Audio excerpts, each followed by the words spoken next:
Alors je vais vous raconter une histoire.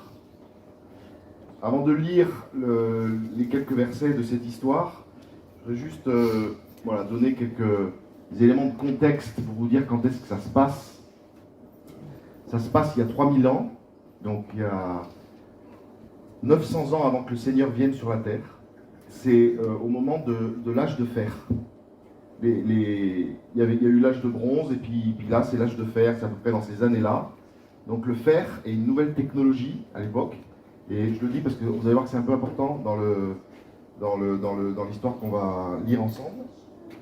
Et donc le fer, c'est un peu le dernier iPhone un peu de l'époque, et c'est cher, du coup. Tout le monde ne l'a pas, et voilà. Donc ça se passe à ce moment-là, et c'est une histoire d'école. Donc je pense que pour les jeunes ici, vous êtes pour la plupart encore, et si ce n'est tous, à l'école. Mais c'est une école un peu particulière, et j'aime à penser qu'on est tous croyants ce matin. Mais s'il y a quelqu'un qui ne l'est pas, il y a une bonne nouvelle pour vous, parce que, en fait, on est tous à l'école. On est tous dans cette école dont on va parler aujourd'hui. Et c'est une école, elle est un peu spéciale, elle a une toute petite porte.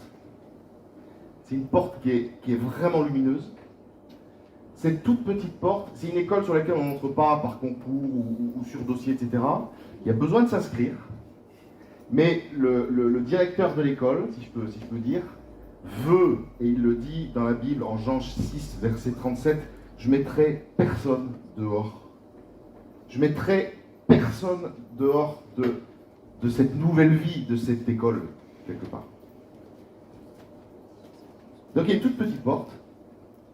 On reconnaît le parking devant, et par contre est très sale. Donc il y a un parking avec des détritus, des choses qui servent à rien, et ça s'entasse, et ça s'entasse, et ça s'entasse.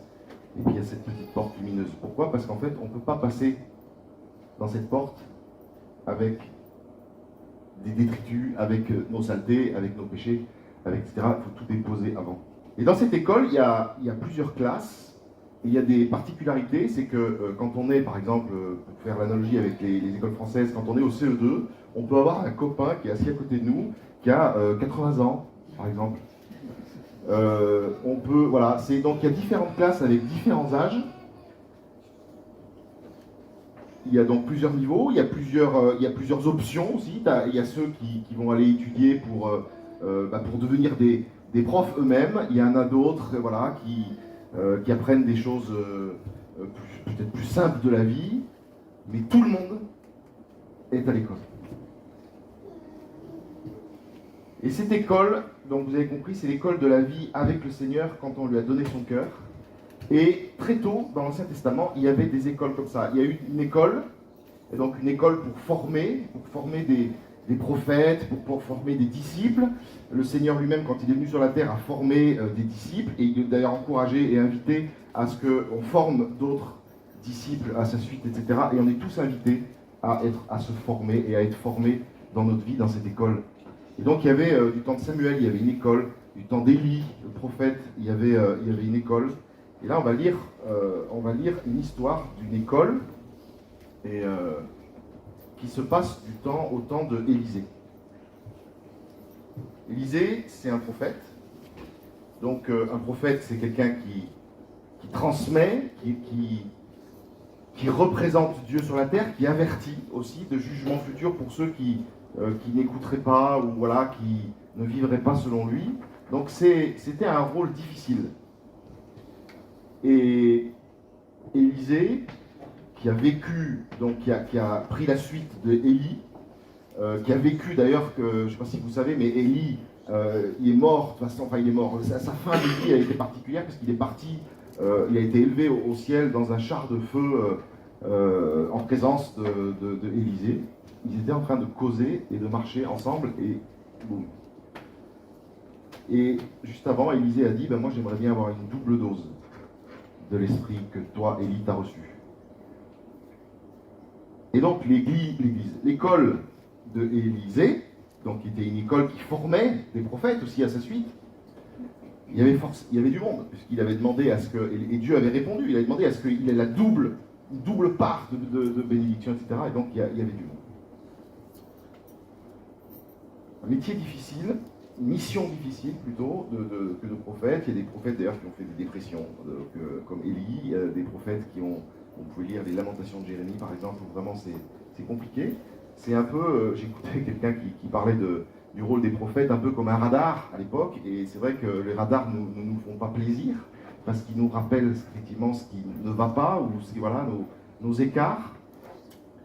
Et il faut savoir que voilà, les prophètes étaient perçus un peu comme ça. Mais fort heureusement, il y avait des disciples, il y avait dans l'école des jeunes, donc des jeunes qui suivaient Élisée, qui avaient envie de croître, qui avaient envie d'être formés, qui aimaient le Seigneur. Et c'est de cette école on va parler. Alors on va lire ensemble, mais juste avant, juste pour dire où c'est que ça se passe donc près du Jourdain, au nord du Jourdain. Le Jourdain, c'est donc un fleuve, vous en avez certainement entendu parler, qui symbolise le jugement, la mort.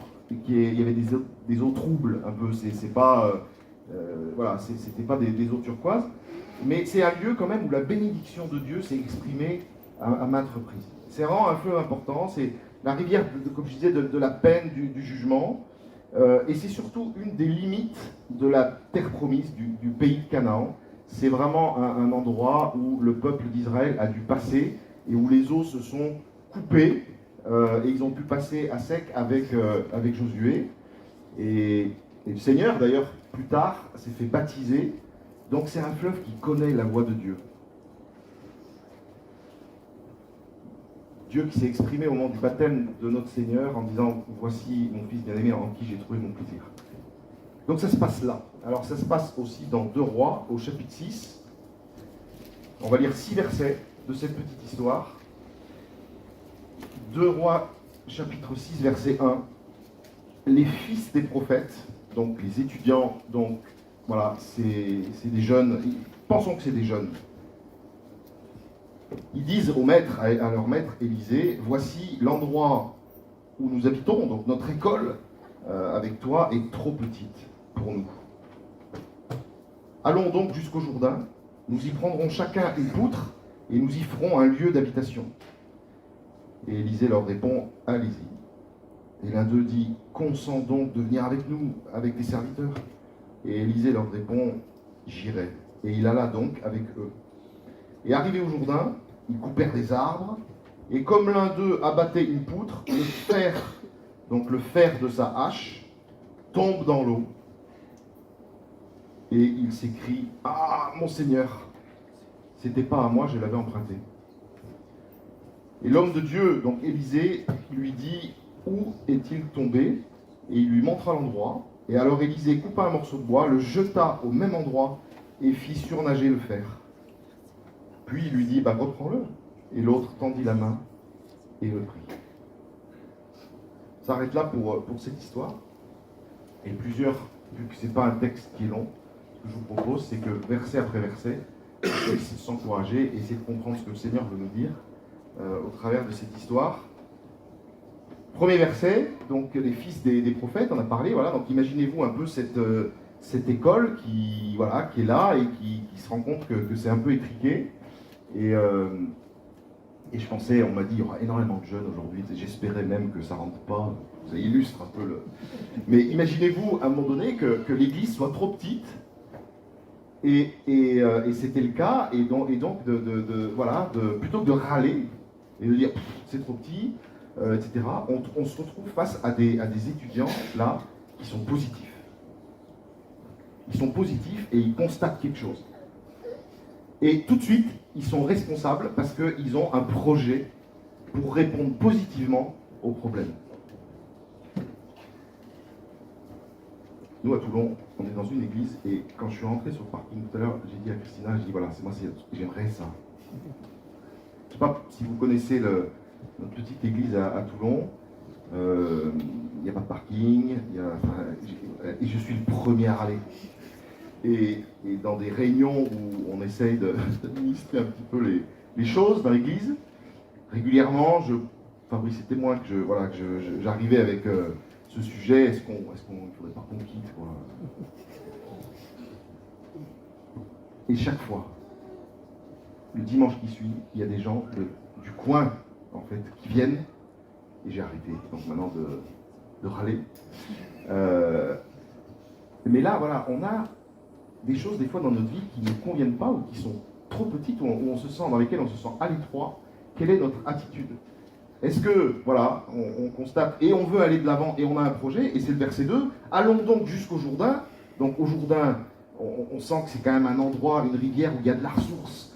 Donc, et c'est pas un lieu qui est choisi n'importe comment. Donc au moment où on constate qu'on est à l'étroit dans quelque chose qui va pas, qui ne suffit pas, face à notre Dieu, qui est le Dieu du tout, de l'immense, alors allons près du Jourdain avec un projet, et ce projet c'est, on va couper du bois, on va construire, on va prendre une poutre et on va construire un lieu d'habitation pour se retrouver ensemble, bien ensemble, avec Élisée là qui représente Dieu. Et c'est important, je pense, d'être tous concernés, parce que chacun, ils vont chercher une poutre. Donc il y a une initiative pour Dieu, une initiative pour le Seigneur. Et ce qui est beau aussi, c'est qu'ils vont en parler à Élisée.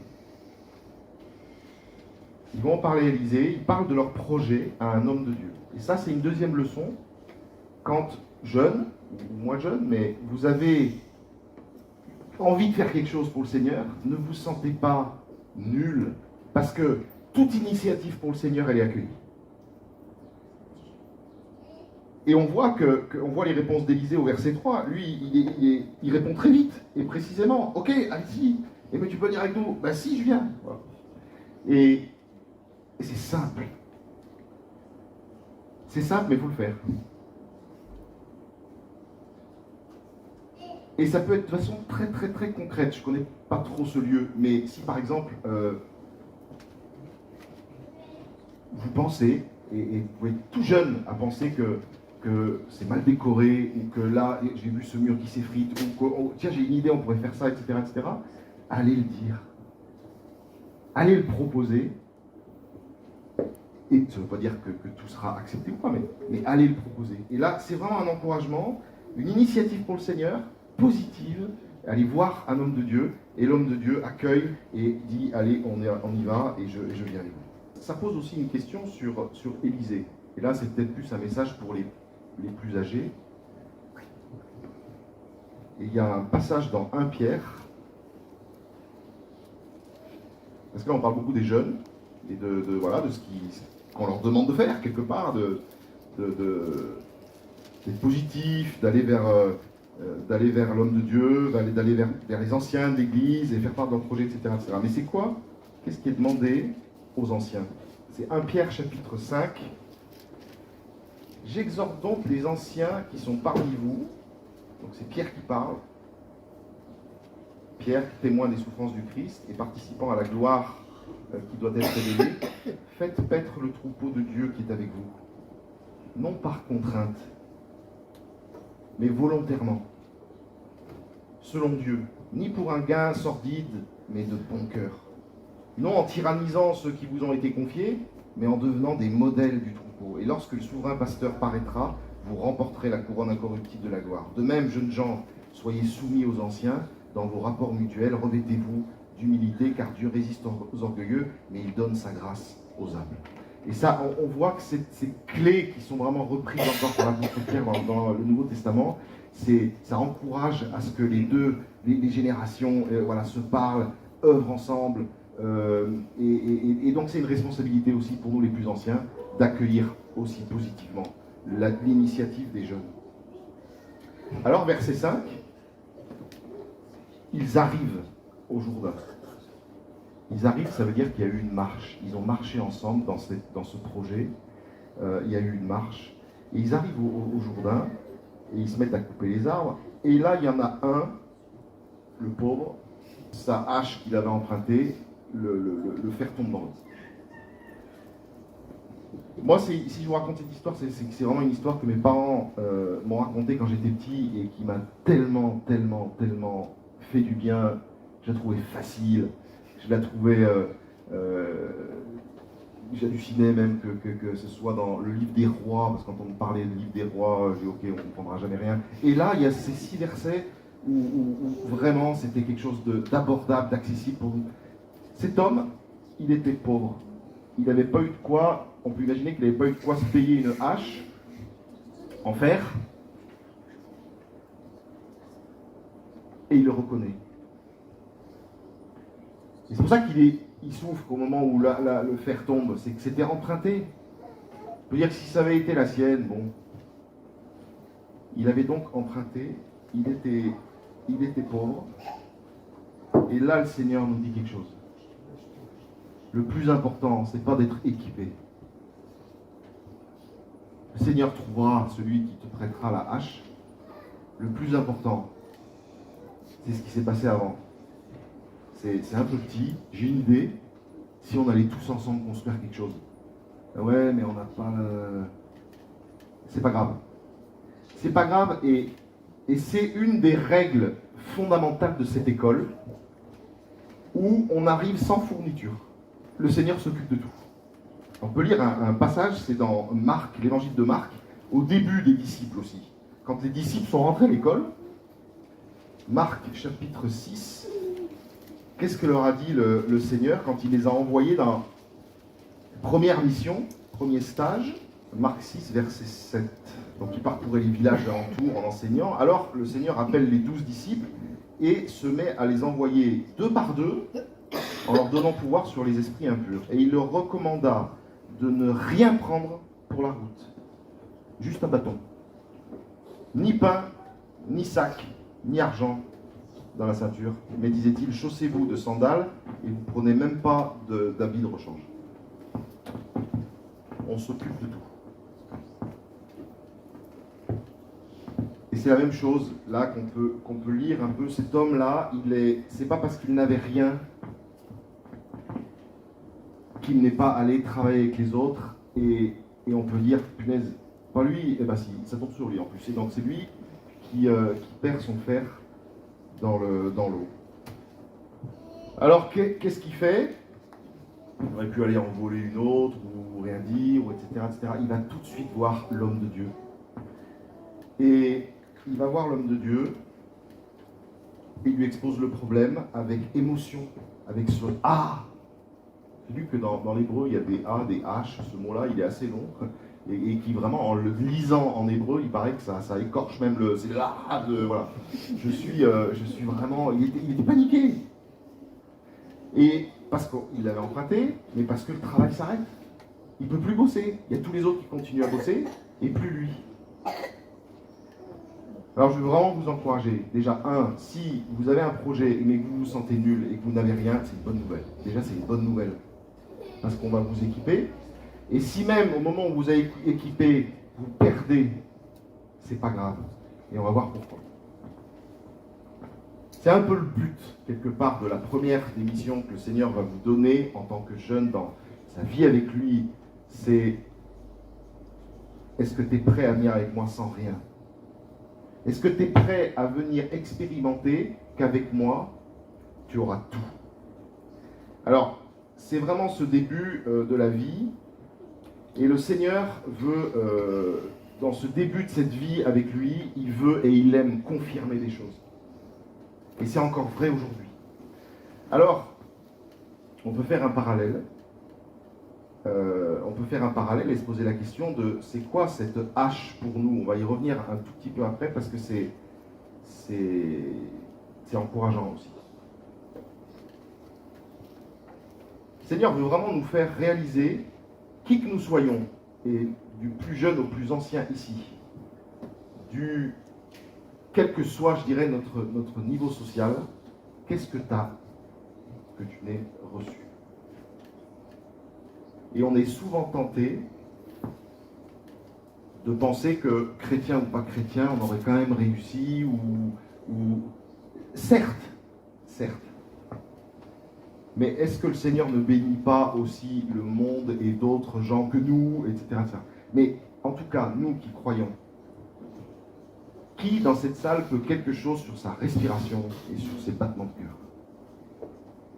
Est-ce que c'est pas ça à la source déjà qui nous permet d'être en mouvement et de qu'as-tu que tu n'aies reçu, 1 Corinthiens 4, verset 7. Alors ce fer tombe, et là, il a tout perdu. Et peut-être que ce matin, quelqu'un ici a le sentiment d'avoir perdu quelque chose, c'est tombé dans l'eau, et je vous garantis qu'on ne le voyait pas. Peut-être pour les plus jeunes, vous avez perdu la confiance, peut-être que vous avez perdu, arrivé en cette fin d'année scolaire, voilà, l'espoir de réussir votre année, peut-être que vous avez perdu la joie de vivre, peut-être que vous avez, ou peut-être même jamais trouvé, vous voyez vos amis, etc., qui aiment le Seigneur et qui sont tout feu, tout flamme, et moi, j'y arrive pas. Je l'ai perdu, ça. Je l'ai appris à l'école, effectivement, mais je l'ai perdu. Peut-être que vous entendez des informations aussi qui vous font peur, et que, du coup, vous vous dites, mais... Bah ouais, j'ai peur, donc j'ai perdu la joie, j'ai perdu la paix. Donc il y a peut-être plein de choses dans notre vie qui sont tombées, et qui sont décrochées du bois de la hache et qui sont au fond de l'eau, et on se dit ah, à qui on est allé le dire? Ah, bien sûr, dire au Seigneur, et on se met à genoux, et c'est très bien. Et là, il y avait un homme de Dieu, là. Et on peut aller en parler à quelqu'un.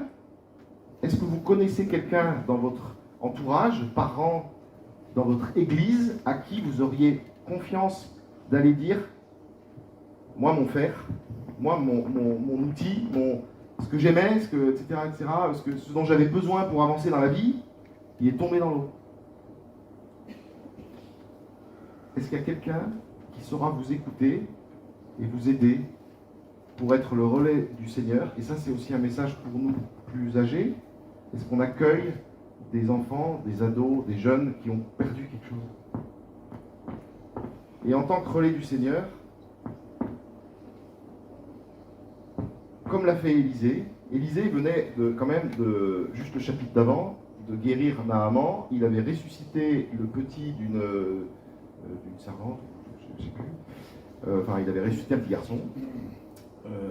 Bon, voilà, c'est bon, c'est un bout de hache qui tombe dans l'eau. On pourrait imaginer que ce grand homme de Dieu, qui avait reçu une double part de bénédiction de la part de Dieu, ne se soucie pas de ce petit problème-là. Est-ce que nous, voilà, est-ce qu'on est attentif? Est-ce qu'on se soucie de ces jeunes, ou des moins jeunes d'ailleurs, qui peut-être ont perdu quelque chose et n'osent peut-être même pas le dire? Alors là, il le dit aussi, et ça c'est aussi un encouragement pour vous, pour nous tous. Il arrive à le dire tout de suite à Élisée, parce qu'Élisée est là. Et Élisée est là parce que, alors que tout va bien et qu'il a sa hache avec lui qu'on lui a prêtée, il demande à Élisée de venir avec lui. Ça, c'est aussi un autre enseignement, de ne pas attendre que ça tombe dans l'eau pour se dire, mince, bon bah du coup, attends, vu qu'il n'y a plus d'autres options, je vais rappeler le Seigneur, et puis c'est des fois un petit peu long pour aller le chercher, parce que des fois on l'a oublié, etc. Inviter le Seigneur à venir dans nos projets, dans nos vies et avec nous, dès le début. Et il promet d'être là au moment où ça ira, comme au moment où ça n'ira pas. Et là, Élisée lui demande une question. Il lui dit, mais tu as perdu où? Et là, ça nous amène sur le thème de la précision. Le Seigneur aime le détail, et il nous demande à être précis aussi. Imaginez quelqu'un qui est malade et qui va chez le médecin et qui dit voilà, j'ai mal. Il n'y a aucun médecin qui va lui dire bah tiens, prends ça, c'est bon. Voilà. T'as mal où? T'as mal où? C'est depuis quand? Etc., etc. Et là, Élisée lui demande, c'est des questions tellement simples. Il est tombé où? Est-ce que vous vous rappelez, peut-être vous pensez à quelque chose dans votre tête là, et moi j'ai perdu ça. J'ai perdu vraiment la joie, j'ai perdu la confiance, je doute, j'ai perdu peut-être dans la relation avec mes parents. J'ai perdu. Et tu l'as perdu où? Et tu l'as perdu quand? Et si tu ne sais pas et que tu es sincère, c'est pas grave, parce que le Seigneur sait exactement où c'est. Mais il veut nous faire participer, parce qu'il va, et la réponse que Élisée fait en taillant ce bout de bois et en l'envoyant exactement à l'endroit où tu as dit, ça veut dire que le Seigneur répond précisément à des demandes précises qu'on peut lui faire. Le Seigneur aurait pu faire, faire apparaître une nouvelle hache. Élisée aurait pu faire ça. Et non, il fait remonter la tienne. Il fait remonter la tienne. Le Seigneur, on a chanté un cantique tout à l'heure, je ne sais plus, qui fait remonter des eaux. Il y avait une strophe de cantique comme ça. Mais le Seigneur, en fait, bien sûr, fait toutes choses nouvelles, mais il se sert de nous. Il se sert des choses qu'on a apportées. Il fait ressortir de l'eau vraiment la tienne, celle que tu as perdue. Alors ce miracle, parce que c'est un miracle, c'est quand même incroyable qu'un bout de bois fasse flotter du fer, ça nous montre, et ça montre à ces jeunes qui étaient présents dans cette école, la nature de Dieu. Dieu créateur, au-dessus des lois physiques et universelles qu'on connaît tous, de gravité et autres, Archimède. Il est au-dessus de ça. Ça veut dire que quand le Seigneur nous dit « ne vous inquiétez de rien », c'est vraiment de rien. Est-ce que ça veut dire que systématiquement il peut y avoir et il y aura un miracle dans votre vie pour faire réapparaître toutes les haches qui sont tombées dans l'eau? Non. Ça ne veut pas dire ça. Par contre, le Seigneur nous dit ne vous inquiétez de rien, c'est-à-dire que cette fois-ci j'ai répondu comme ça, une autre fois je réponds autrement, d'autres fois tu comprendras plus tard, mais je te répondrai et tu comprendras ici. Et peut-être que tu comprendras qu'au ciel, mais c'est pas grave. Le Seigneur veut par contre confirmer dans les jeunes années de notre foi, confirmer par des choses fortes, qu'il est vraiment Dieu et qu'il est miséricordieux, qu'il est plein d'amour et qu'il se soucie du détail. Et ces gens-là, ces jeunes-là qui étaient en formation avaient besoin de ça parce que ça allait être compliqué demain. Ils allaient être attaqués, ils allaient être contredits, etc. Et dans notre vie de foi, le Seigneur nous arme. Et le Seigneur veut nous confirmer. Et je crois aujourd'hui que des petits miracles, ou des grands miracles, ou des miracles tout simplement, peu importe le qualificatif, existent encore et sont mis. J'en ai vécu un, moi. Voilà. Donc je vais vous le dire. Je passais mon bac en 1993. Et mon frère, qui vient juste après moi, lui avait sauté une classe. Et donc depuis le CE2, on est dans la même classe. Il était plus grand en taille. Et donc j'ai vécu des années un peu compliquées où on nous disait « Vous êtes jumeaux? Non? Vous êtes dans la même classe? Ok, donc toi t'as redoublé. » Et voilà. Et donc j'avais ce stress de rater mon bac et que mon frère me passe devant. Et voilà. Et je suis pris d'angoisse un soir, alors que les épreuves sont terminées, d'accord, et on est dans le laps de temps où il y a des corrections et on va recevoir les résultats dans une semaine. Et j'ai dit, Seigneur, je ne peux pas passer la nuit. Ce que je vous raconte est authentique et vrai. Et ça me porte encore aujourd'hui. Ça fait partie des petits miracles comme ça où le Seigneur confirme pendant les jeunes années qu'il est vraiment là et qu'il est vraiment puissant. Je prends ma calculatrice et je dis, Seigneur, je vais mettre des notes. Alors je ne vais pas mettre au hasard non plus. Je ne vais pas tenter Dieu non plus. D'accord? Mais je vais mettre des notes, mais je vais mettre des virgules. Et je vais mettre des virgules 27, virgule 38. Voilà. Et si à la fin, quand j'appuie sur égal, ça fait 232, c'est que j'ai mon bac. Mais par contre, 232,0. Et c'était la moyenne. Je me rappelle, il fallait 232 points. Et là, donc je fais tout mon truc avec les coefs et tout. Et puis... Et là, il arrive le moment où... Bon, Seigneur, si ça ne fait pas 232, viens en aide à mon incrédulité. Si ça fait 232, je croirais vraiment que c'est bon. Si ça ne fait pas 232 exactement, je crois quand même, mais s'il te plaît, tu sais plus, puis à un moment donné, tu appuies dessus. Et là, 232, tout rond. Je vous promets que c'est vrai. Et j'ai eu chaud à la tête. Je me suis couché paisible. Un miracle. Pour moi, c'est vraiment un miracle. Et j'ai pu partir en vacances d'ailleurs, et c'est mes parents qui sont allés chercher les résultats. Et on a eu effectivement notre bac, le même, avec la même note. Voilà. C'est des petites choses, des petits miracles. Soyez attentifs, soyons attentifs. On peut faire comme une histoire aussi de Jabez, là, qui lui a demandé aussi à être béni, qui a demandé des choses. Soyons exigeants avec le Seigneur, demandons-lui. Mais pour ça, il faut dire, j'ai perdu, ma hache elle est tombée, donc là moi j'étais en panique totale. Seigneur, viens à mon secours. Et le Seigneur envoie ses réponses.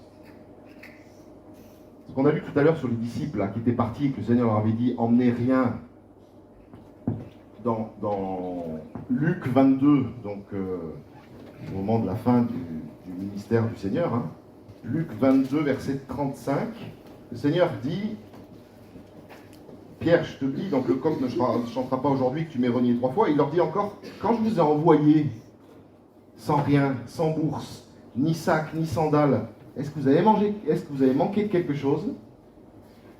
Et ils répondirent, de rien. Ils ont besoin de se rappeler, et le Seigneur a besoin de leur reposer la question. Et je me souviens encore de ce petit miracle dans ma vie.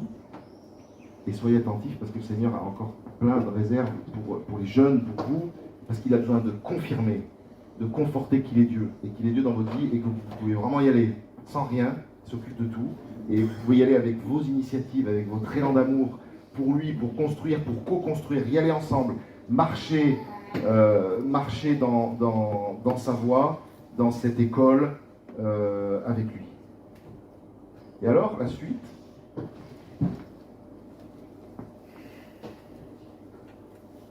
Donc, Élisée coupe ce bois, et le fer remonte, et qu'est-ce qu'il dit?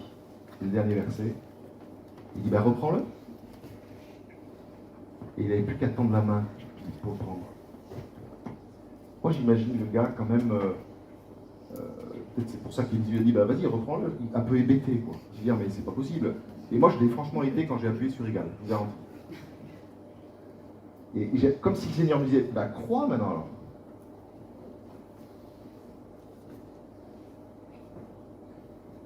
Est-ce que vous ne croyez pas que ces jeunes, avant, quand ils étaient avec Élisée, le prof qu'ils avaient, quoi, le prof qui, quelques temps avant, au chapitre 2, avait été témoin de la scène où Élie monte au ciel, dans un char de feu, quand même une histoire de malade, et est-ce que vous ne croyez pas qu'ils en causaient entre eux, quoi?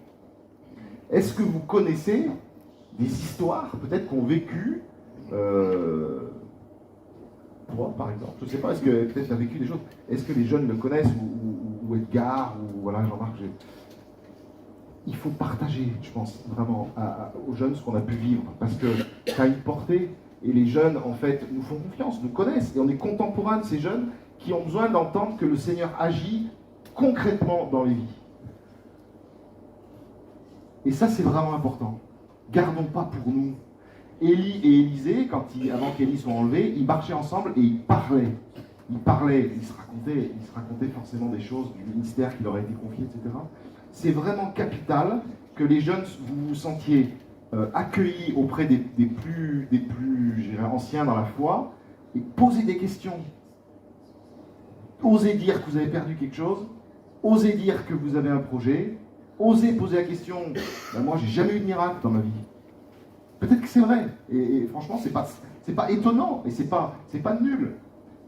Peut-être que le Seigneur veut se servir de quelqu'un d'autre qui en a vécu un et qui va vous aider, etc., etc. Il n'y a rien de, je dirais, de systématique et d'obligatoire dans ce que je suis en train de vous dire.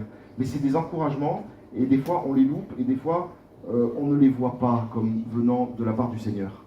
Quand vous cherchez une place de parking,